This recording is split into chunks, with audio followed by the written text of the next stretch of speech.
Shalom, selamat pagi Bapak Ibu serta saudara yang dikasih oleh Tuhan. Selamat memasuki hari yang baru di awal minggu ini. Kiranya saat ini kita semua dalam keadaan baik dan diberkati oleh Tuhan. Sebelum kita mendengarkan firman Tuhan dan renungan, marilah kita berdoa. Tuhan Allah Bapa yang Maha Kasih, kami sungguh bersyukur atas kebaikan dan kemurahan-Mu. Karena Engkau Tuhan yang selalu melimpahkan berkat-Mu kepada kami, sehingga pada pagi hari ini kami semua dalam keadaan baik. Itu karena anugerah-Mu ya Tuhan. Terima kasih untuk setiap pertolongan-Mu.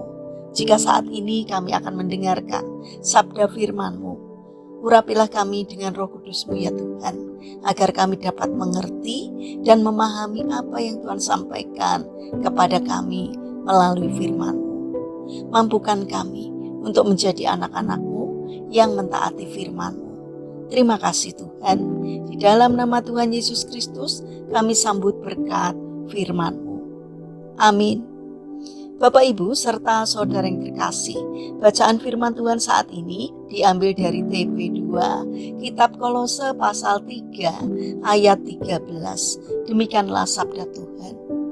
Sabarlah kamu seorang terhadap yang lain, dan ampunilah seorang akan yang lain apabila yang seorang mempunyai keluhan terhadap yang lain.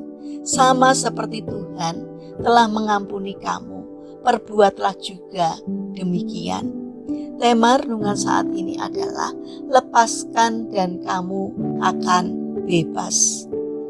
Bapak Ibu serta saudara yang terkasih, ada seorang psikolog yang bernama Robert Adler pernah mempublikasikan penelitiannya bahwa secara biologis, otak, emosi, dan fisik manusia saling terhubung erat. Artinya, apa yang kita rasakan dalam hati dapat mempengaruhi kondisi tubuh kita. Tidak heran jika emosi yang tidak terkelola dengan baik, seperti marah, benci, dan dendam, dapat memicu berbagai gangguan kesehatan, seperti hipertensi, sakit jantung, bahkan kelelahan yang berkepanjangan. Pernahkah kita merasakan jantung berdebar kencang saat marah? Itu adalah bukti sederhana bahwa emosi memiliki dampak nyata bagi tubuh kita. Ada sebuah kisah tentang seorang bapak yang menolak diajak melayat temannya yang telah meninggal dunia. Dengan tegas ia berkata, "Tidak bisa, saya tidak bisa." Ternyata ia masih menyimpan luka karena perselisihan yang belum terselesaikan. Ironisnya, orang yang ia benci sudah meninggal, tetapi api kebencian itu masih terus hidup di dalam dirinya. Bukankah ini sangat menyedihkan? Dendam yang ia pelihara tidak lagi berdampak pada orang lain, tetapi justru menyiksa dirinya sendiri.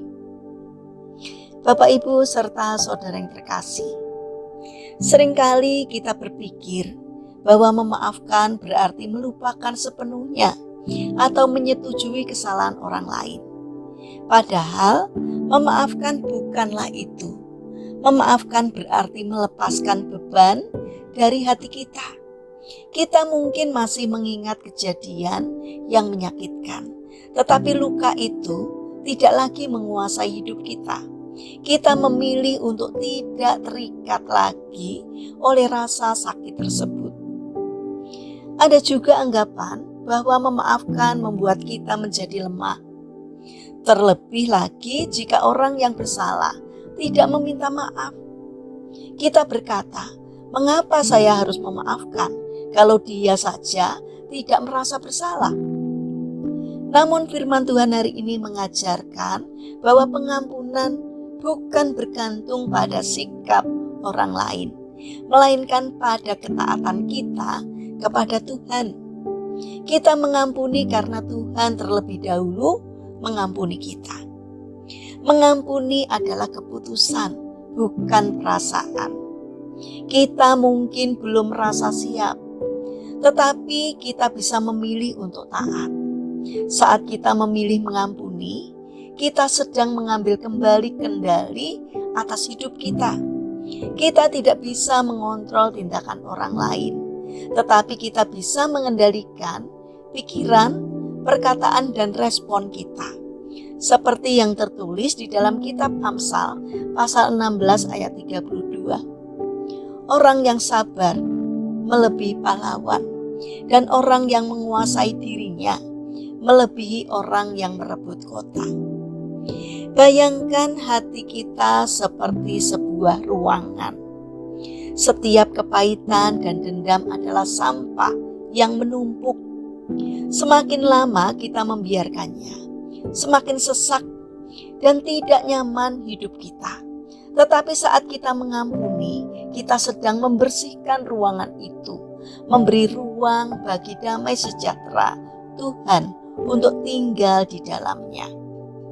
Bapak, Ibu, serta saudara yang terkasih, hari ini Tuhan mengundang kita untuk melepaskan, bukan karena orang lain pantas diampuni, tetapi karena kita ingin hidup dalam kebebasan. Ingatlah, pengampunan bukan hanya membebaskan orang lain, tetapi terutama membebaskan diri kita sendiri. Mari kita bangun karakter mudah memaafkan, karena Tuhan Yesus sudah lebih dahulu mengampuni dosa dan kesalahan kita. Mari kita berdoa. Tuhan Yesus yang Maha Baik, terima kasih karena Engkau telah lebih dahulu mengampuni kami dengan kasih yang begitu besar. Ajarlah kami untuk memiliki hati yang mau mengampuni, bahkan ketika itu terasa sulit. Lepaskan setiap kepahitan dan luka dalam hati kami, agar kami dapat hidup dalam damai dan kebebasan di dalam Engkau. Bapa yang Maha Baik, saat ini kami berdoa untuk bangsa dan negara kami. Berkatilah bangsa kami agar dapat menjadi bangsa yang bijaksana dan tidak mudah terprovokasi oleh kelompok orang-orang yang tidak bertanggung jawab. Berikanlah hikmat kebijaksanaan-Mu kepada para pemimpin bangsa kami, agar di dalam menjalankan tugasnya seturut dengan pimpinan Tuhan. Terima kasih Bapa. Saat ini kami berdoa bagi mereka yang mengalami permasalahan dan kesulitan hidup. Kiranya Tuhan membimbing mereka sehingga mereka mampu menemukan jalan keluar. Kiranya Tuhan berkenan hadir untuk menolong dan memberkatinya. Saat ini kami berdoa bagi mereka yang terbaring sakit. Kami memohon belas kasih dan kemurahan-Mu. Kiranya Tuhan berkenan hadir untuk menjamah dan memberikan kesembuhan. Bapa yang Maha Baik, kami ingin menyerahkan setiap rencana dan aktivitas kami hari ini ke dalam tangan Tuhan. Sertai dan berkati apapun yang kami kerjakan, sehingga dapat mendatangkan berkat dan sukacita, tidak hanya bagi diri kami, namun juga bagi sesama kami. Terima kasih Bapa yang Maha Baik. Kami serahkan seluruh doa dan permohonan kami kepada Allah Sang Penebus dosa kami, Juru Selamat kami yang hidup, yang kami kenal di dalam nama Tuhan Yesus Kristus. Amin.